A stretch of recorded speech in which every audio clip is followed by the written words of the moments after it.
So today we're on our last week of the 12 laws of karma. I mean, it's the same law expressed 12 different ways.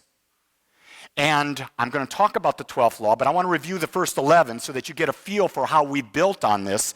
And then I'm going to introduce something that came to me this morning at the very end. Because I think it's something where we all are and we don't think about it. Because we're people that want to know things. Is that not right? We want to know, what is it ours to do? And that type of thing. And we've got to know it, and we've got to know it now. So as we review the 12 laws of karma, we know that there's the great law. It is a law of cause and effect. It is done unto you as you believe. When you plant a seed in the soil, it gives you the exact seed that you produce. So when you plant an apple seed, the soil gives you an apple tree. It doesn't give you a pear tree. I almost said parrot. I was having a love affair with my parrot this morning. I have a yellow nape Amazon, and he just went down, and he was right there, and I said, oh, you want some love? And so I took him out of his cage, and I rolled him over on his back, and he's there, and Jean's not there. See, that's the secret to making love with a parrot. You cannot have Jean there, because my parrot hates Jean. Absolutely hates her. If she were there, it would bite me, or it would fly at her and bite her, because that parrot has mated with me. So if you want to understand my relationship and what I feel about marriage, I'm polygamist. I have my wife and I have my parrot. Got off on a tangent, didn't I? Great law, law of cause and effect. What you put out comes back. So let's look at it a different way. There's a law of creation. It doesn't just happen. We can't just have it happen to us differently. We participate in that law.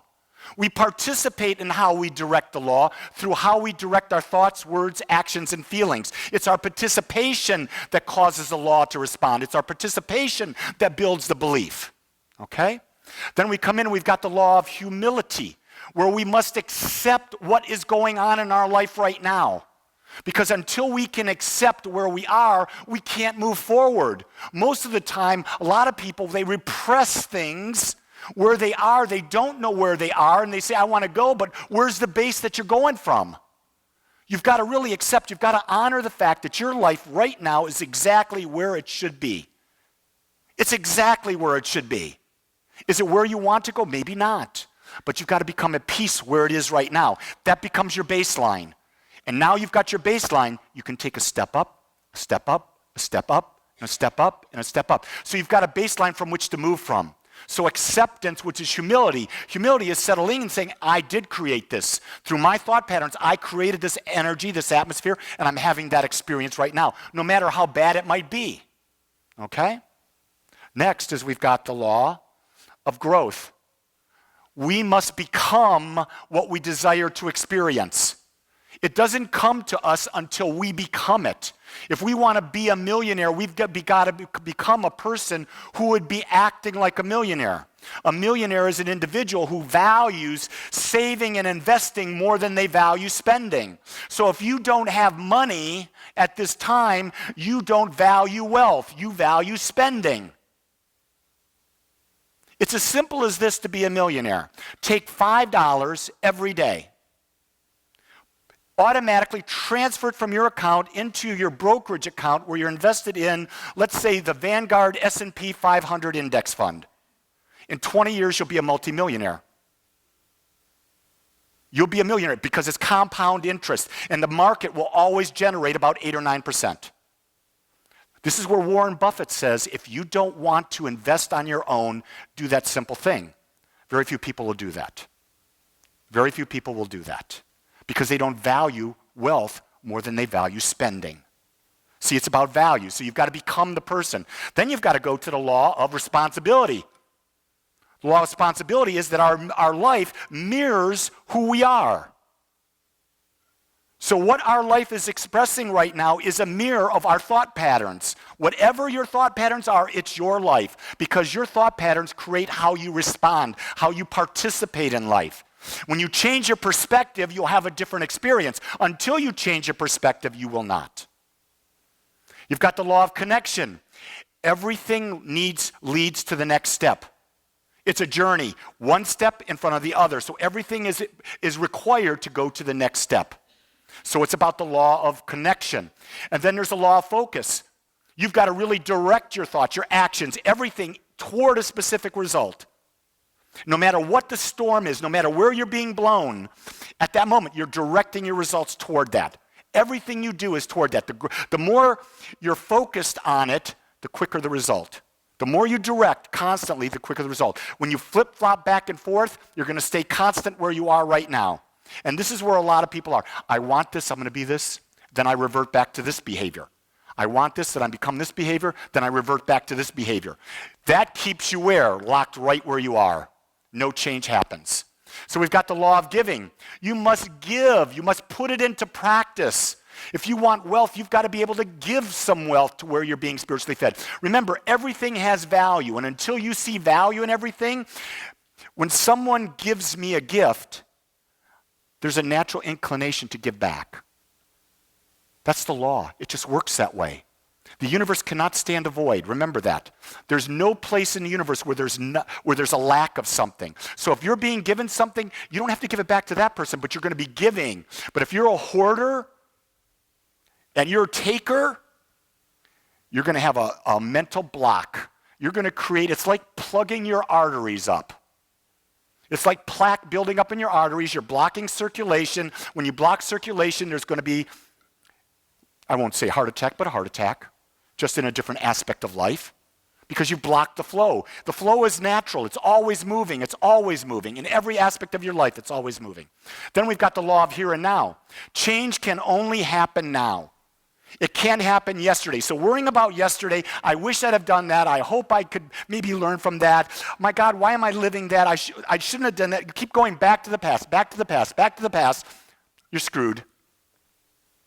You got to accept where you are like the law before. Accept where you are and now move from this moment. In this moment, become the man or the woman that would have what you're desiring to have. In this moment.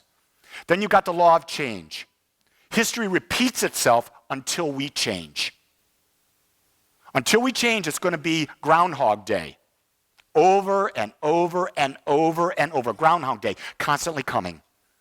So if I hit, is that 11 there? No, we've got the law of patience and reward. In other words, we got to be persistent and consistent. We've got to allow the law to work. We got to keep going with the process, until we have the physical demonstration. Till we have the experience. You keep going with it until then. You don't give up. Most people give up right before. Some people give up right away, but other people give up right before. But you got to keep going.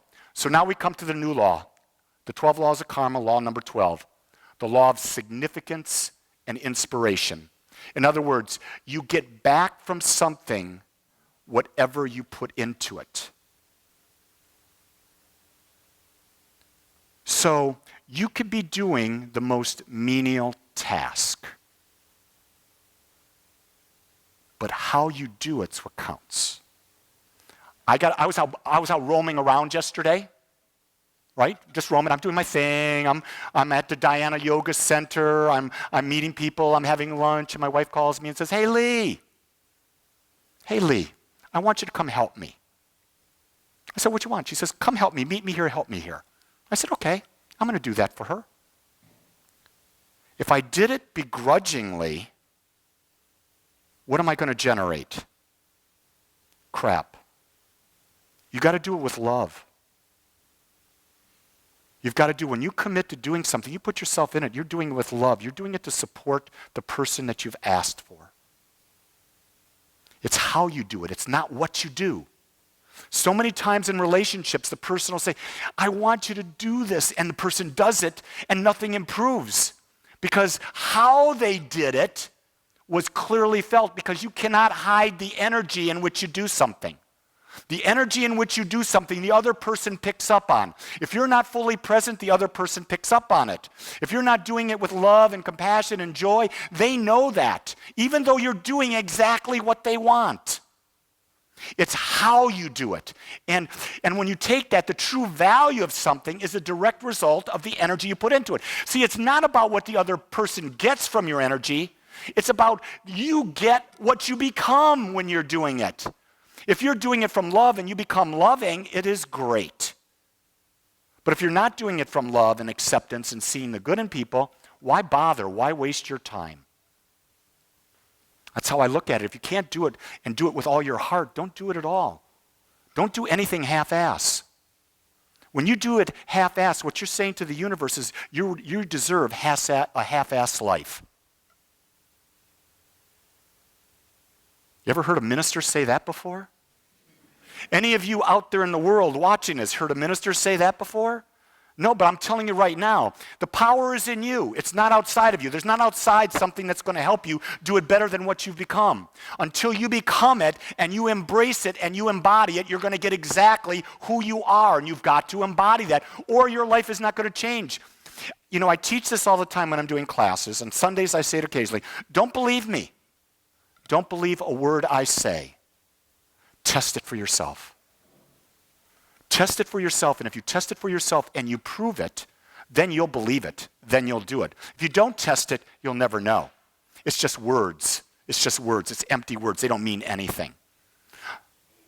Loving contributions bring life to and inspire the whole, so that when you become more loving, when you become more the person, you affect the collective. The people around you know when you've changed. Here's the interesting thing. When you've changed and you walk into a room, the people who like the change, who are inspired by the change, are drawn to you. They're actually drawn to you, and they may start to change. The people who don't want to change as you change, the vibrational gap between the frequency that they're at and you're at are different, they won't even come in contact with you. You don't ever have to say a word. They won't become in contact. So the people you are drawing into your life right now, they're a vibrational match to the frequency that you're putting out. Otherwise, they wouldn't be in your life. That hurts at times. But that's the truth. It can't be any other way. So we got this as significance, and because it's significant, we're inspired. Inspiration comes from within. It is not being motivated. You see, motivated is an external force. You can't motivate anyone. Motivation never, ever lasts. If it's not coming from inside, don't bother. You can't motivate your children. You cannot motivate your spouse. You cannot motivate your parents. You cannot motivate an employee. What you've got to do is you've got to find out what juices them inside and point out to them that this is part of that if you can. Because people are going to do what they love the most, and you can't change that. So that's the 12 laws. That's the 12 laws of karma, but there's a place I want to go to. And it's how, when we're living the 12 laws, we must become comfortable in living in the unknown. This is really key. Because there are times when we just don't know. Because it hasn't gotten clear within us.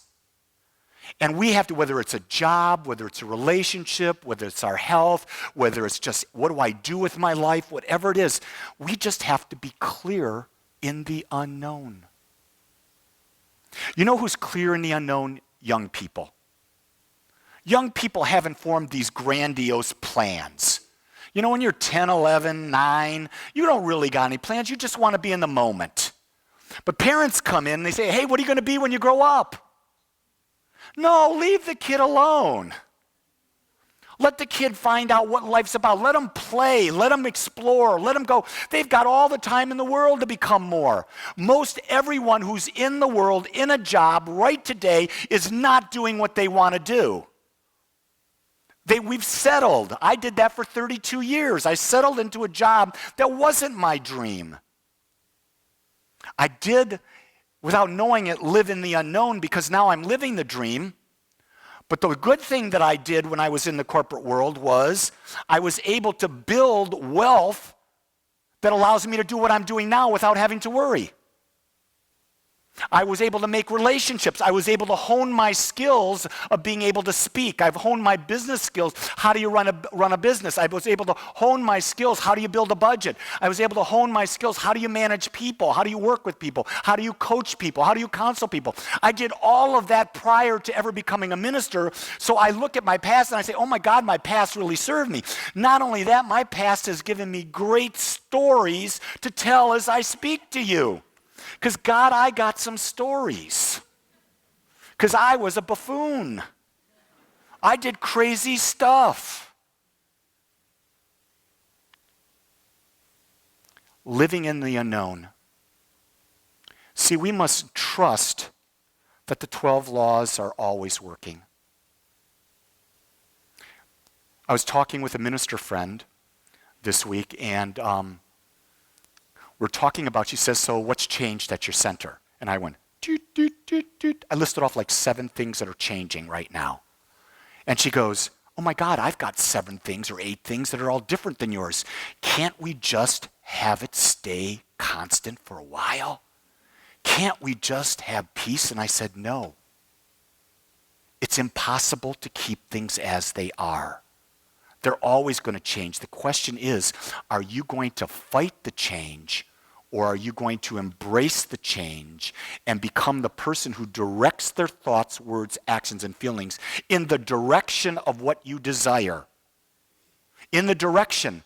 And then you move step by step in that direction, trusting that you will be guided step by step. You don't have to have a full plan.